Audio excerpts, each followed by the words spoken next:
Jalen is. I'm having a great time out here in the weather garden. Another beautiful day here for us.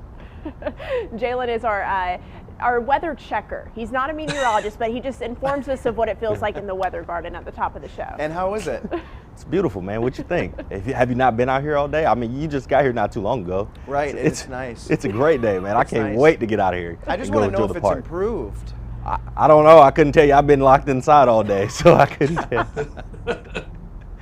Well, we're happy that you're here. We're happy that you're here as well. We're happy you're back. Thank you. Everyone is just so happy. In fact, we would be even happier if you would join us on our Facebook live stream. You can find it on WFMY News 2's Facebook page right now. We'll see you there. Yeah, it is a big week in Greensboro. A mass vaccination site is just hours from opening. It officially opens at the Four Seasons Town Center tomorrow at 8 a.m. Right now, the state and federal collaboration is open to people in groups 1 through 3. Appointments are required. WFMY News 2's Adoria Chumba found out what you'll need to know as you head to the clinic. Today, officials showed us what the indoor vaccination clinic inside the Four Seasons Town Center on the second level will look like. 500 frontline workers took part in a dry run today.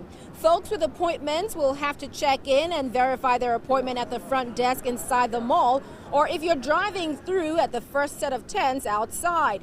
U.S. Air Force medics will be at stations where they plan to administer 3,000 shots daily. North Carolina emergency management officials say they are well prepared to open up the sites tomorrow morning. We want to make sure that we're penetrating those communities that have been historically underserved. We'll have 500 here today, 250 inside, 250 outside. That'll allow us to see what the flow looks like. We can make tweaks from there, and then tomorrow it's off to the races. Now, if you're eligible for an appointment, you can go online and book an appointment here at gsomassvax.org. Right now, though, there are no appointments available online. But if you log on to our website, WFMYnews2.com, we'll have details as to how else you can sign up. Adoria, thank you. And we just learned about an hour ago that Governor Roy Cooper will visit that site tomorrow on the first day of the opening there. And his coronavirus task force just gave an update in the state's fight against COVID-19. And that Cooper said so far 1.1 million North Carolinians have been vaccinated. While that number is a good sign in our fight against the virus, Cooper stressed we still have a long way to go. But this is not the time to abandon our prevention efforts. In fact, until the vaccine is widely available, preventing the spread of this virus must continue to be a focus.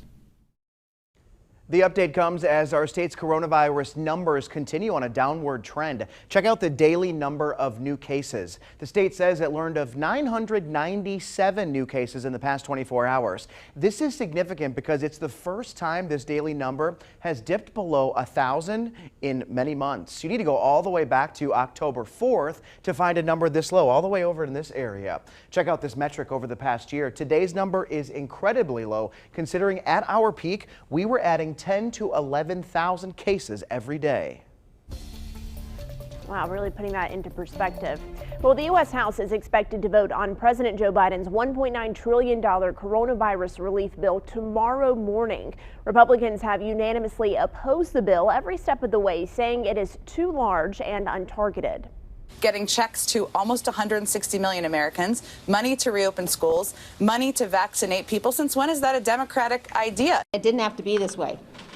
We could have had a bill that was, a fraction of the cost of this one that could have gotten bipartisan approval and support. The White House is still pushing for GOP support, pointing to public polls that show a majority of Americans, including Republican voters, support this plan.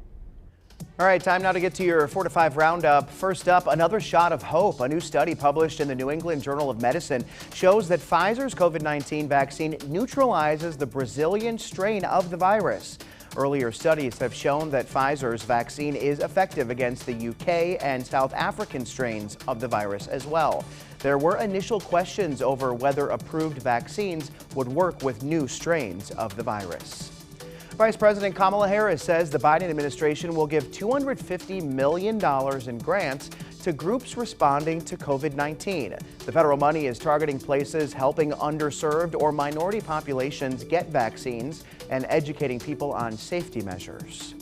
A new study finds Americans paid off billions in credit card debt last year after the pandemic hit. Wallet Hub says credit card debt dropped by a record $83 billion in 2020.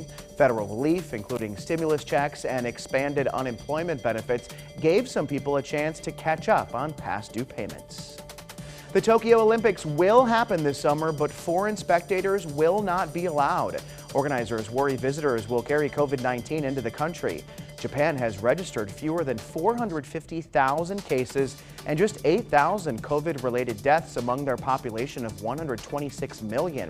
It's not clear how many people who live there will be allowed to go. Well, the numbers for today, when we look at these temperatures, it's 70 in Burlington. It is super comfortable out there. Jalen's right. You got to get outside and enjoy this. 70 in Winston-Salem, 68 Greensboro, 72 in High Point. To the north, we go to 70 in Martinsville, Walnut Cove at 69, Mount Airy's at 71. It is really comfortable out there. Overnight lows tonight, not quite as bad, 39. So we'll see some low 40s in the southern Piedmont for lows.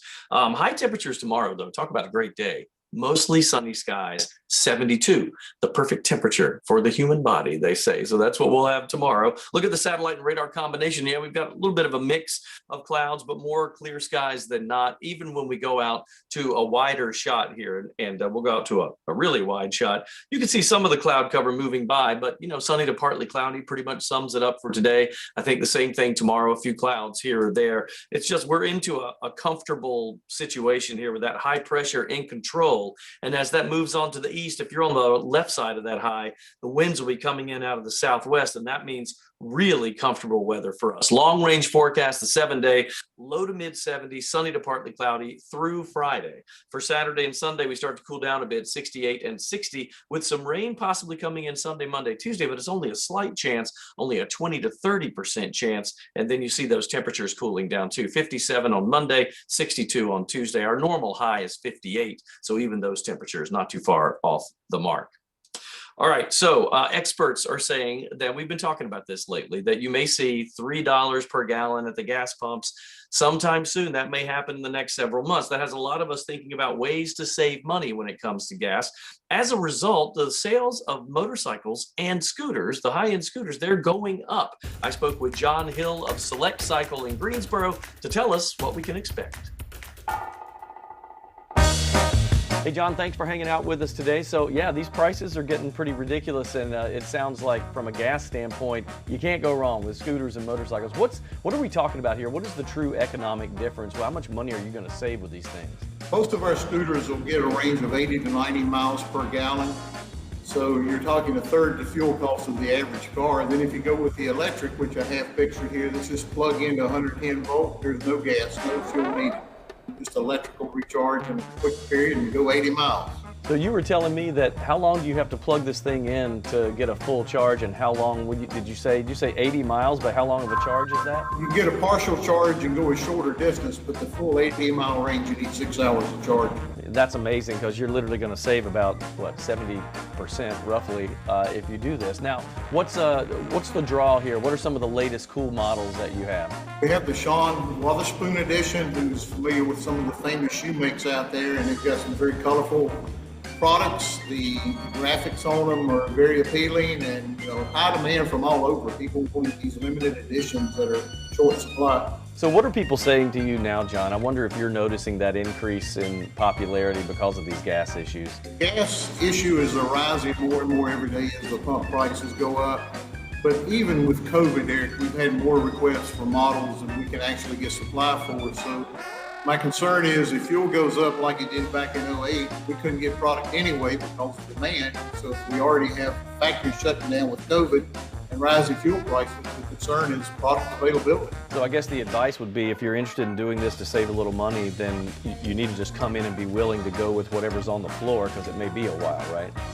I use the example of your pedal bike store. Go in and just remember how they got cleared out when COVID hit. All the families were buying bikes and taking leisurely rides, and same thing's happening with scooters. Families are buying them and they're not going on vacation. They're buying them for scooters and riding around. That's amazing. Well, we're glad you're around, my friend, to help us out. Thanks for spending time with us today. So You know, a lot of people, when they think of scooters, they think of little things that don't really go very fast. But John was telling me there are things called maxi scooters now that are big. I mean, they're very big and they'll go 80, 90 miles an hour. So they're really more like a motorcycle. The only thing that makes it a scooter is that you have that flat part where you put your feet down flat instead of hugging the bike like that. So motorcycles or scooters, either way, these people are saving a lot of money by going that route. That was the perfect thing to say to go into my question. I wonder if these things have cruise control, because I would be so tempted to get my lead foot some practice, because it just kind of seems like what you got to do, right? Be your lead hand, your lead wrist. Right. That's right. On a scooter. On a I scooter. can see you cruising down downtown Greensboro, Elm Absolutely Street could. on a cruiser with a little helmet that matches. You got to have the matching helmet. See, that was right there, Maddie, that was the perfect add-on. The matching helmet to go with the scooter, and then you can get Chad to sign up. But 80 to 90 miles a gallon, I'll take it every time. I spent $47 at the gas pump the other day, and I almost cried. So, we're not heading in a great direction. No. I can see Maddie on a pink Vespa with a little pink helmet riding a basket on the back, riding through downtown. When I was in middle school, I did get an electric scooter for Christmas. Santa Claus brought it to me, and it was pink, and it did have flames on the side. Do you still have it? I bet it's still in the garage. I don't know where the charger is. I had an electric scooter. I got one probably in middle school too. Got one of the first and one of the biggest scrapes on my knee ever, but I didn't cry. You know, I had to make sure I toughed it out, because it was probably the best present I had got that year by far. So much fun. I it's just so rode around great. the house in it. Now, just to be clear, Santa also brought all the safety gear, including helmet, elbow pads, knee pads, and goggles. Oh, Safety knows no holiday. Because Santa knew that I needed that. Fashionista. Is it because you're scared of the bugs hitting your face, or what? Because I will and probably did fall off. Oh, okay. Several times. Well, at least you don't remember yours. I remember mine vividly. It was bad. That's funny. All right, well, we're on Facebook, and Yes. if you're not outside, go check it out. See how nice it is out there, and we'll be right back.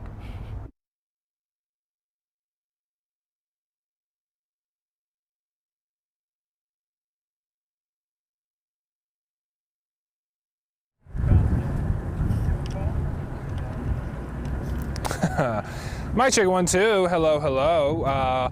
We're putting Duke fans' knowledge of their team to the test, and they pretty much all failed, which is, I'm sure Maddie loves that.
Welcome back to your 4 to 5. More basketball in the Triad today. The men's ACC tournament kicked off just a few hours ago between Miami and Pittsburgh, and Duke is set to take on Boston College at 4:30. Meanwhile, Wake Forest is getting ready for tonight's matchup against Notre Dame. It is a big day for college hoops, and WFMY News 2's Luke Liddon is live at the Greensboro Coliseum with the very latest. Hey, Luke. Yes, championship week has arrived, people, like you just mentioned, Maddie. The men's ACC tournament officially tipping off today, just a year after it was essentially canceled due to COVID. Still kind of weird to be standing here saying that. And also, Duke finds themselves in a pretty weird situation tipping off ACC tournament play on a Tuesday. So I decided to ask all the Duke fans coming into the Coliseum, test their knowledge and ask them, when was the last time that happened? Well, you'd be surprised with the responses. Take a look. When was the last time Duke opened tournament play on a Tuesday? What's your guess? Opened on Tuesday. I mean, I feel like to open, you would have to be a low seed. And I mean, I would like to think that Duke has not been a low seed in a long time. So my guess is 1982. I probably was around then. I was probably a kid, and I'm sure Coach K may not have been coaching at that point. Could have been Bill Foster or Bucky Waters. Am I close? Never. Oh! Oh, because they didn't have it back then. Oh my gosh. I'm guessing never. Hey, that's the right answer. They never have. This is the first time. I guess it's the first time for everything. I love it. You know, I had to hit him with a trick question to really see if they were true Duke fans, and props to that young fella at the very end. He knew his stuff. It's not an easy question to answer because think about it. It's pretty crazy that Duke has never tipped off tournament play on a Tuesday. First time for everything, right? Like Maddie mentioned, Duke tips off against Boston College in the next few minutes with the tip set for 4:30 p.m. And quick side note, if they want to make it to the big dance, they're going to have to win 5 games in 5 days, and it starts today. And I'm sure Maddie Gardner will be rooting them on every step of the way. I'm sure she'll chime in on that after this short break. Stick around.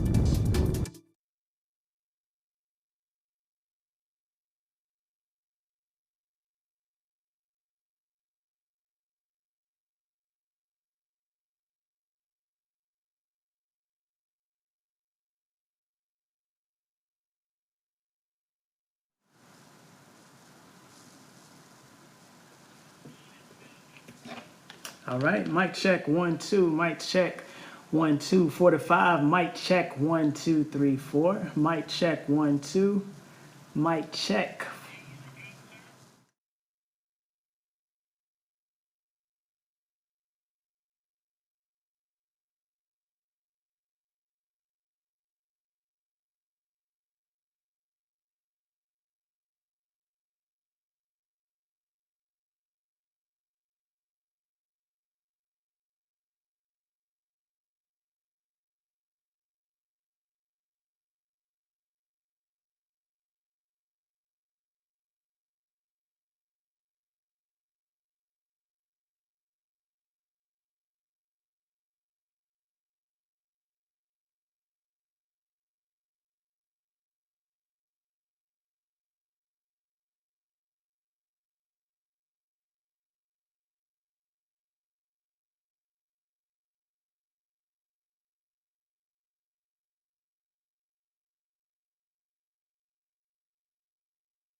Welcome back to your 4 to 5. We are just a few days away from the Grammy Awards. You'll be able to catch all of the action right here on WFMY News 2 Sunday night. But right now, WFMY News 2's Brian Bennett is showing us a preview of the event and explains why North Carolina should be tuning in this Sunday. The glitz, the glamour, the red carpet, and all the music has returned for the 63rd Annual Grammy Awards. Now, things may look a little differently, of course, due to the pandemic, which has already caused the award show to be pushed back once already. Fans should be in for a great treat as Trevor Noah is set to host the award show, and there's a list of over 80 categories full of your favorites as nominees. Beyonce leads the pack with 9 nominations this year, but North Carolina is also represented, with Steep Canyon Rangers, DaBaby, Eric Church, James Taylor, and others with ties to the Tar Heel State being nominated. Tune in and make sure you root for the home team. You can catch the Grammys right here on WFMY News 2 this Sunday, starting at 8. Yes, guys, I cannot wait. Eric Chilton, I know you can't wait as well. I'm going to definitely be rooting for the home team. The Grammys also released a list of performers that's going to include people like Meg Thee Stallion, Taylor Swift, Dua Lipa. Maybe you guys have heard of these people before. And we got to give a big shout out to Eric Church as well. Eric Church, I mean, we were just talking about him for the Super Bowl doing the national anthem. Now he's up for a Grammy, so how cool is that, guys? Now, we actually have the biggest Eric Church fan in the studio right now. It's me. It's you. It's me. Yeah. I'm rooting for him. And I love that he's the hometown guy. You know, he's from Granite Falls, which is west of here, but big App State guy. So you can go. Got the App State tie on today for that big championship win, and now I've let us off the rails. That's okay. I'm excited to see so many North Carolinians represented. James Taylor is one of my very favorite artists, and then you have Taylor Swift, of course not from North Carolina, but you guys know. Taylor Swift's my girl. And if you don't know, and if it hasn't happened yet, I'm still waiting on it, but I'm waiting on Eric and the Chill Tones to get their Grammy nomination. Yes! Because if y'all haven't seen Eric and the Chill Tones perform, it's a great time. And it is a show. They came, I promise you, there's nobody on that list that can beat Eric in anything. I don't know. Most of us, the Chill Tones, walk off with back problems after every show. We're all so old. So, yeah. And you know what? And it's funny, I'm getting to the age now where I know about 50% of the artists, whereas before, I would have been all over it. But I am with Brian Bennett because I love music, so I love to watch the Grammys. I wonder if they should add a beach music theme. That's what I'm telling you. So category. They wiped the floor with everybody. So there is an award show for beach music, and it's called the Cammies, like is in the Carolina Beach Music Association. The Cammies are held down at Myrtle Beach, of course, every year. We are not in that, but we'd like to go. Now I'm just thinking about the days when we can gather downtown in Greensboro and watch live beach music again. I can't Sign wait. me up. Remember, those used to be so fun on Thursdays. Down Chad and I were there religiously. Religiously. Now I can't because of my work schedule, but I can. But Maddie can. There's I think I'm free too. Perfect. Sorry, Chad. And Eric, perfect weather for some beach music. Yeah, I wish it was this week because we've got it going on, don't we? Look at these hour-by-hour numbers here. We're going to cool down tonight, but not as bad as it has been. In fact, there's a chance our overnight lows tonight might only get down to about 40. We're calling for 39 technically, but close enough. And you'll see some 50s probably as early as 8 o'clock tonight, and then getting into those 40s overnight in that 1 a.m. time period. Cloud cover, you see a little mix today, not so much the first part of the day, but now we're getting a little bit of cloud cover here or there. It's nothing major. In fact, it's one little hiccup in the atmosphere, but after that moves by, we're in pretty good shape. High pressure keeps us on the warm front, really, as that high moves on to the east and our winds stay out of the south to southwest. That'll be a nice flow for us all the way, well, for the next couple days. It might be a little bit breezy as you head in toward the end of the week with the approach of another system, but I think we'll take those temperatures, won't we? That overnight low tonight at 39 degrees. Winds will be light, mostly out of the southwest. Now, 7-day forecast shows low to mid 70s, sunny to partly cloudy. That's Wednesday, Thursday, Friday. Still partly cloudy Saturday, but cool temperatures start to move in at least a little bit. 68 on Saturday, then 60 on Sunday, just a slight rain chance. And that's Sunday, Monday, Tuesday. We'll hold that at about a 20 to 30% chance. Highs go down to 57 on Monday. That's where we bottom out for the next week. And then back up to 62 by Tuesday of next week. Not bad.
Are you tired of slow drivers in the fast lane? Well, South Carolina is trying to put a stop to the practice. The State House unanimously passed a bill last week that would allow police to pull people over for driving too slowly in the left lane.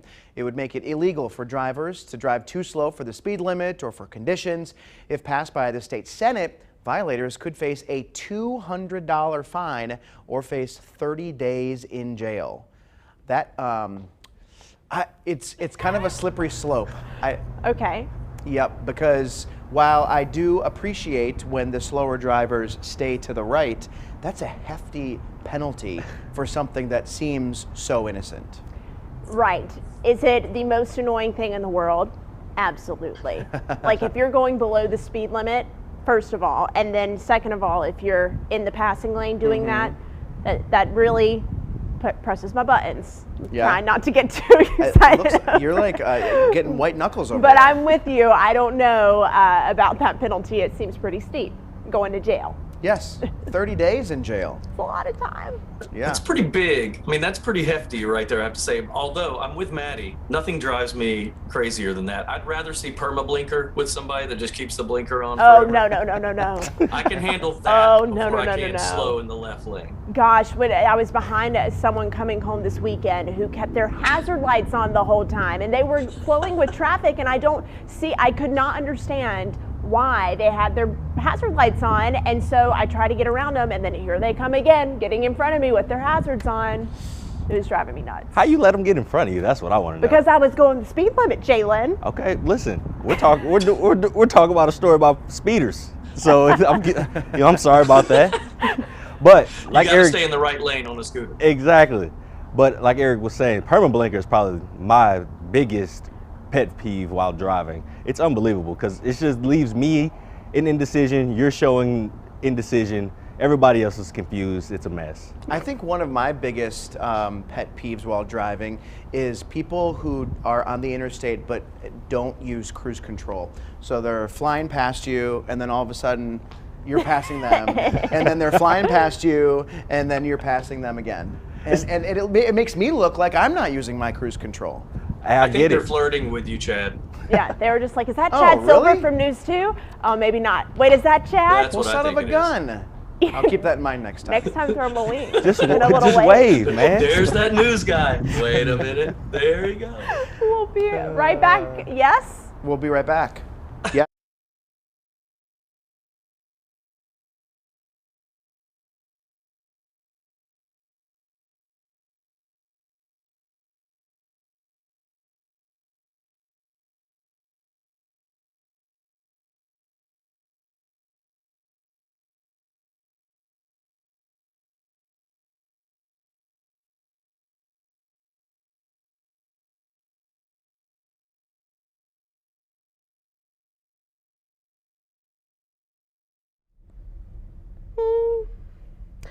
Hello, Facebook. I wish I didn't have to drive ever.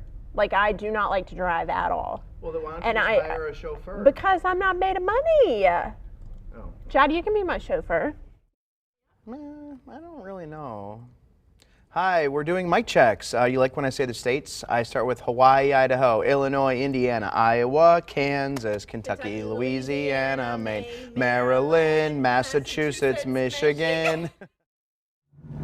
Who broke the fountain in the weather garden? Tim said it was me. It wasn't me. I want to know because it was running last week and it has not been running this week, and I'm a little sad. Sorry, George. Just do your job, buddy.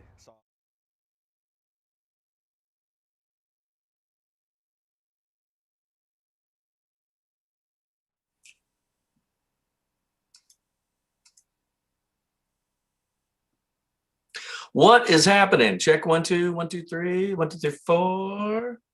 Hello. 1 2 1 2.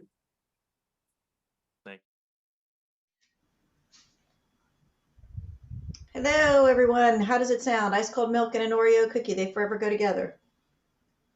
Great.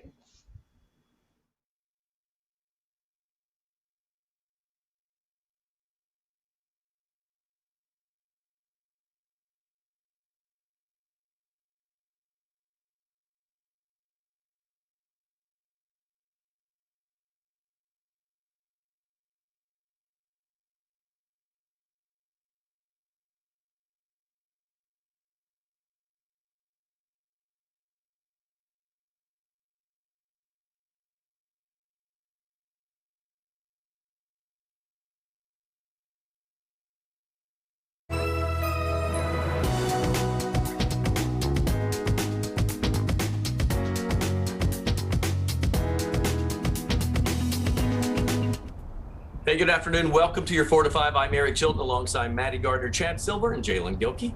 I was doing a little dance to our intro music. Were you looking for the couple again? Oh, they're there every day. Every single day. They always come back. Same great. spot. Always show up. Eric, I was kind of wondering whether you were going to take your show outside today. I did think about that. Honestly, I did. And then I looked around at all the stuff I have to carry, and I said, no, not today. Well, you have kids. They can just do all the work for you, right? Look at Chad. You know, and that's the reason I didn't, because they're at work right now, so I couldn't use them like I normally do. I tell you what, at the beginning of the pandemic, we tape stuff at home throughout the day, and then I come in later. I would put my camera gear up and store it every day. It's been set up in my living room for at least 3 months now and has not come down because I'm too lazy to continue to do that every night. Right, because think about when did you start at home? March. Was it March? So yeah, putting it up and putting it down every day. For a year. Yeah. That only lasted 9 months. Yeah. Time's flown by, right, Maddie? No. No, it has not. All right, let's get right to it. The big story on the national level today, the trial of Derek Chauvin started in Minneapolis. He's the officer accused of killing George Floyd last May. Now, this is all happening while an appeals court considers adding a third-degree murder charge against the former officer. Today was all about jury selection. The judge and lawyers from both sides questioned the prospective jurors who will remain anonymous. The jury selection alone can take up to 3 weeks. Protesters were once again outside of the courthouse demanding justice for George Floyd, even as security is tight. A Minneapolis City Council member worries the heavy security will only inflame tensions already running high. It sends the message that we're afraid of our neighbors. I don't think it's the right move. It doesn't inspire hope, and it actually kind of inspires a little bit of despair. Chauvin's defense team is expected to argue Floyd died of a drug overdose rather than from the officer's knee on his neck. Chauvin faces up to 40 years in prison if convicted. Let's now take a look at the headlines of the day in your 4 to 5 roundup. The Sons of Confederate Veterans is suing the North Carolina Department of Transportation. Back in February, the DOT announced it would stop making the Confederate battle flag license plates. They say they received several complaints about the plates being offensive. But the Sons of Confederate Veterans say the flag represents their membership and shared family history. The DOT says they are open to an alternative sign, but the group rejected that suggestion that they adopt a different emblem. Meanwhile, Twitter filed a lawsuit against a Texas attorney to punish them for removing Trump, something they say is protected by free speech. Former First Lady Michelle Obama will be inducted into the National Women's Hall of Fame. They say she has emerged as one of the most influential and iconic women of the 21st century. Other inductees include Rebecca Becky Halstead, a former Army officer, and Joy Harjo, the first Native American U.S. Poet Laureate. And the NFL now has its first black female official in history. MAIA CHAKA made her debut on Friday. She spent most of her career in college athletics, but joined the NFL program in 2014. Comfortable weather today, that's for sure. It felt great. If you were right in the direct sunlight, it was just beautiful. 68 degrees right now at PTI. And if you look to the south, Charlotte's at 71. We've got 69 in Raleigh, Fayetteville, 72. With a little bit of a sea breeze, Wilmington's down to 68 right now, but super comfortable at the coast. Overnight lows tonight, which is your tomorrow morning step out forecast. Not bad. 39 degrees, partly cloudy. That's mild actually for us this time of the year. 72 tomorrow, mostly sunny.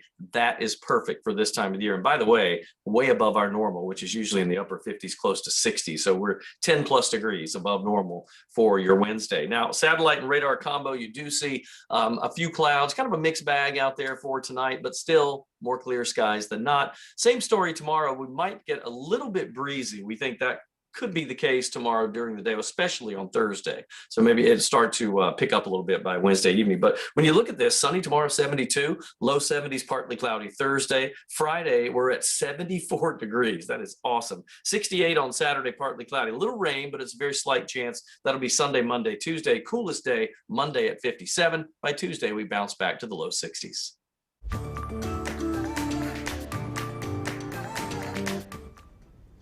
DIY, do-it-yourself projects, they can be a gamble. Sometimes they are epic failures and sometimes they're a win. Yeah, I can think of a few good examples, Tanya, where it just didn't really work out. But I think my big win, and I bring this up because I know you appreciate it, this right here. This was my Halloween costume a few years ago. I bought the glowing ropes off Amazon, and then I sewed or hot glue gunned them all to the outfit, and of course, you know, in the style of the Vegas cowboy. It really was an epic win for you, for sure. That was a really cool DIY pull-off. Now, when I was thinking DIY today, I was thinking about this, what I had for lunch. It's a smoothie. Tanya, I'm not really sure that a DIY can constitute the smoothie. I know that's what you're thinking, but what about DIY yogurt? That's right. Make it yourself yogurt. My mom does this, and here's why. I want you to take a look at this right here, the label. There are all kinds of added sugars in yogurt that we buy off the shelf. And she's not a sugar substitute fan, so she just makes her own. And here's what you need to get started.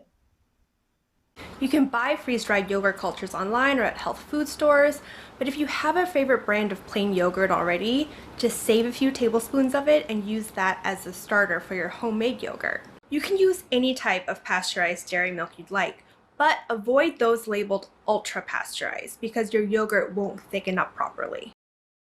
Yogurt could be the sourdough bread of 2020. All right, so you'll need to heat the milk to 185 degrees Fahrenheit, maintain that temperature for like 10 minutes. Then you let the milk sit until it reaches 110 degrees. You skim it, and then you add that yogurt starter. She talked about that. And then after that, you just need to let it ferment. And so you basically let it sit there for 12 hours in your oven with the light on, but the oven off, because you want to be able to see it. Then into the fridge to thicken for another 8 to 12 hours. All right, I put this recipe in the Two Wants to Know section for you.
We have seen a whole lot of changes over the past year, and some of those changes are likely here to stay, like the big boost in drive-thrus. Let's connect the dots.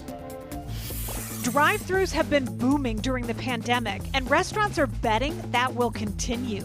Now they're using technology to predict what you'll order. Let's connect the dots.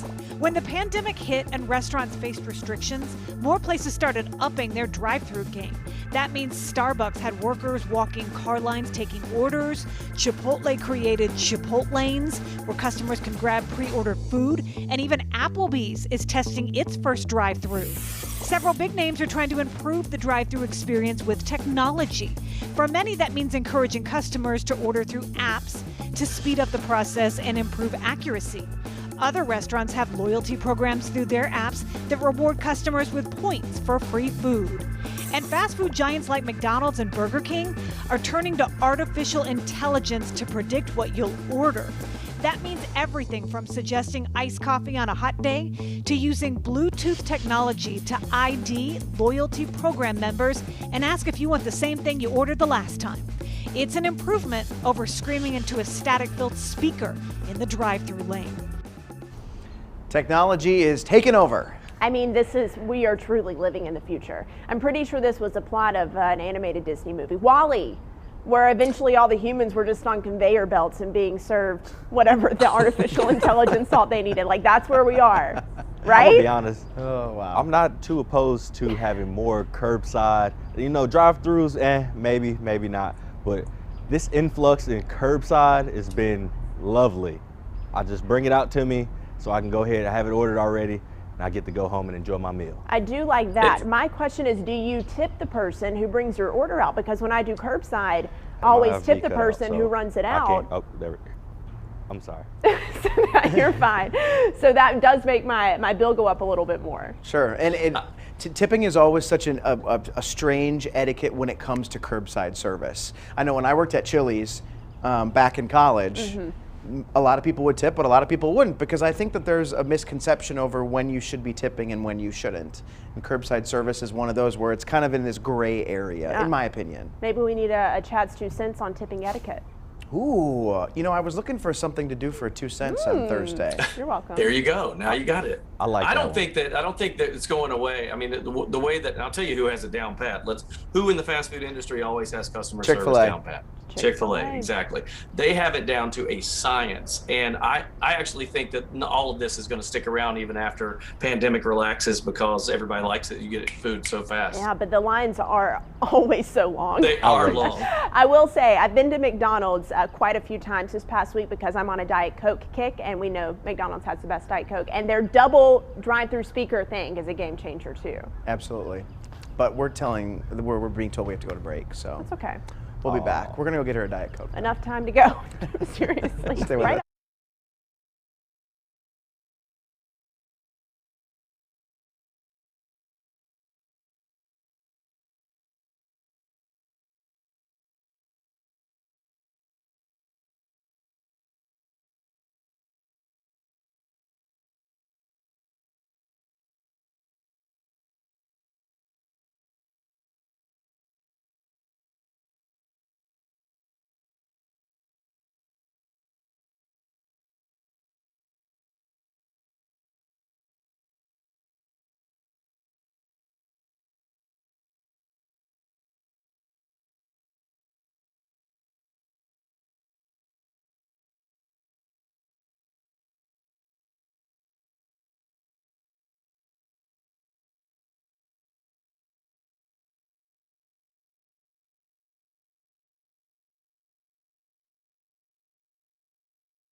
You know, we all know what a big deal barbecue is in this part of the world. Well, there's a new player in town, at least in Greensboro. It's called City Barbecue, but their grand opening happened this week. And it made me think about this. Must be a few challenges when you open during a pandemic. So we asked Keith Willis with City Barbecue to weigh in on this topic. So Keith, you know, it's interesting. I do stories a lot with restaurants in the area, and most of what we talk about is how have you changed things during the pandemic to keep money coming in. But for you guys, you decided to open, even though we're kind of rounding a corner here. Tell me a little bit about the thought process to that. You know, we were excited about Greensboro. You know, we're seeing kind of a light at the end of the tunnel with the vaccinations and kind of the rollout throughout the country. And, you know, we thought it was the right time for us to jump into this Greensboro market. And we have been working on this joint for a while. So we're really excited about coming to the Greensboro area. North Carolinians are picky about their barbecue, that's for sure. And I know, so, you know, transparency here, you're an Ohio-based chain. So tell me how that is. How do you deal with that coming into an area that takes their barbecue very seriously? Well, at City Barbecue, we do take our barbecue very seriously.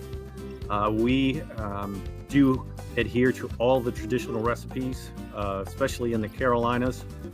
We love our vinegar-based barbecue. All of our barbecue has been a grand champion at one point or another in all the different styles. We have Carolina barbecue, we have Texas, we have St. Louis styles. Memphis styles, you'll be able to find something that you like. So if you had to narrow it down, now I know this is like asking which of your children is your favorite, but what is the fan favorite for City Barbecue? Well, there's two, well actually three. We have the Lolo's pulled pork sandwich, traditional style. That's one of my favorites. And if you want to get away from the pulled pork, we also have the Texas brisket. You'll love that as well. So those are two of the fan favorites. And we do actually have a Nashville hot chicken sandwich that has become very popular. Well, now I'm starving. Thank you for that, Keith. All right, we appreciate your time today. We'll see you out there. Yeah, it sounds really tasty. So I asked everybody on Facebook, so tell me your favorite way to eat barbecue. And let me tell you, we had lots of jokesters today. Take a look here. We'll start with Deborah Williams. She goes, I like to eat it at home. LOL.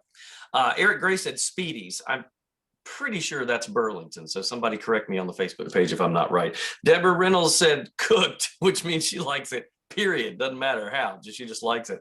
And then Alex said with hush puppies and hot sauce, preferably Texas Pete.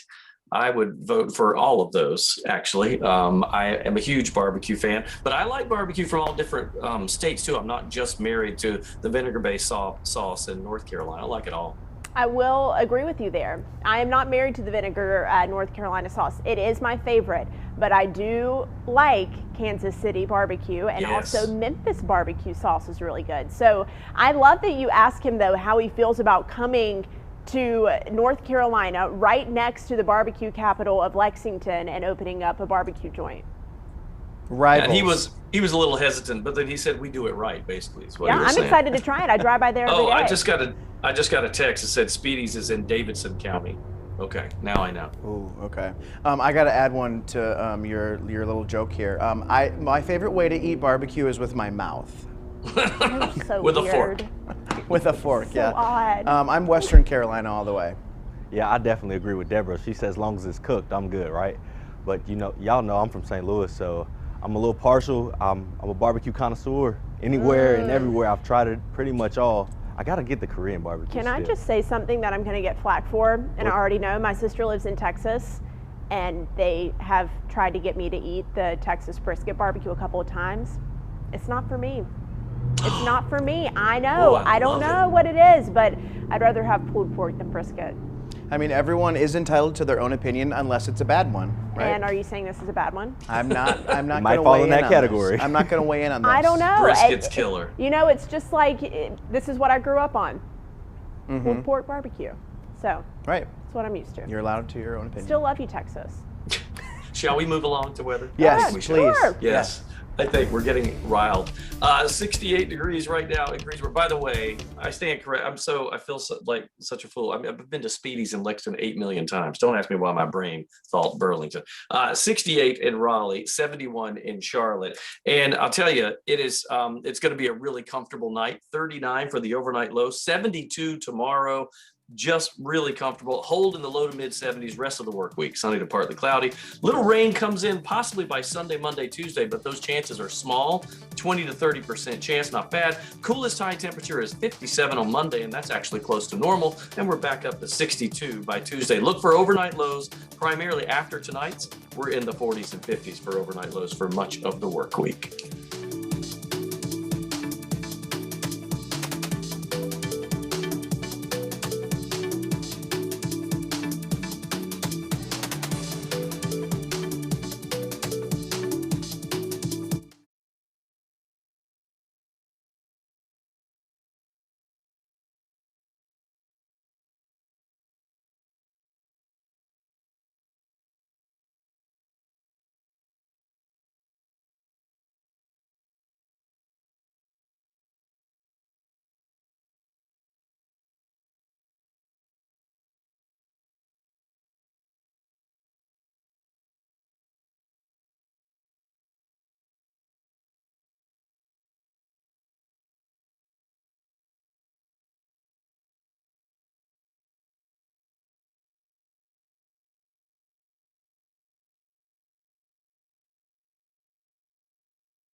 Keep trucking, you know? Just trucking. Oh, hi. Hi. Just talking about how we just keep on moving, keep on swimming. Hey, mic check, 1, 2, 3, 4. Why, thank you. Hi there, Hawaii, Idaho, Illinois, Indiana, Iowa. Kansas, Kentucky. Speedy's Barbecue. You got to go to the barbecue center and get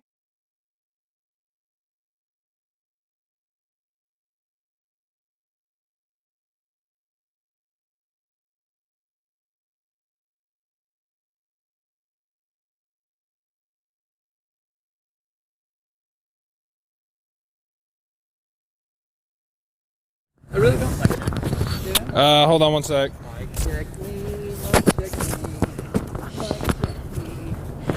Mic check 1, 2. Do I need to button up this second button? I don't want to get too.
It's time for my 2 cents. Every week on Sunday night, I get a group text from a friend asking all of us what our goals for the week are.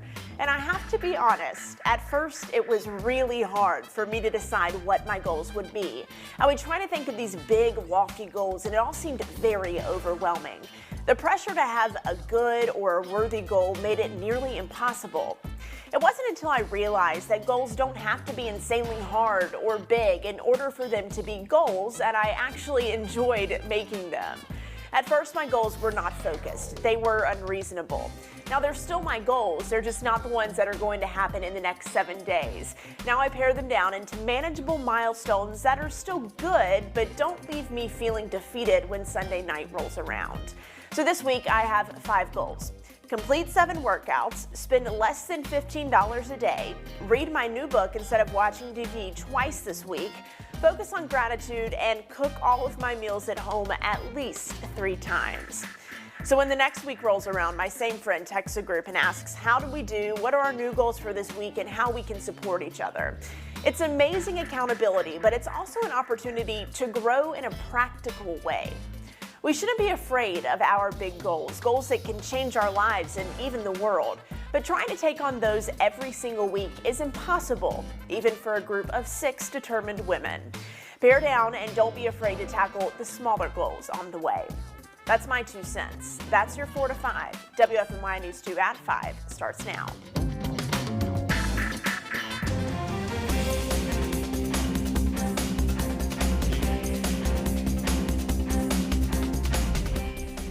Tomorrow is a big day. 3,000 people will get their COVID-19 vaccines when the federal mass vaccination site opens at the Four Seasons Town Center in Greensboro in the morning. It is a collaboration between the federal government and the state to help get that vaccine quickly to as many people as possible. Today, military members and frontline workers practiced for opening day. 500 workers took part in the dry run.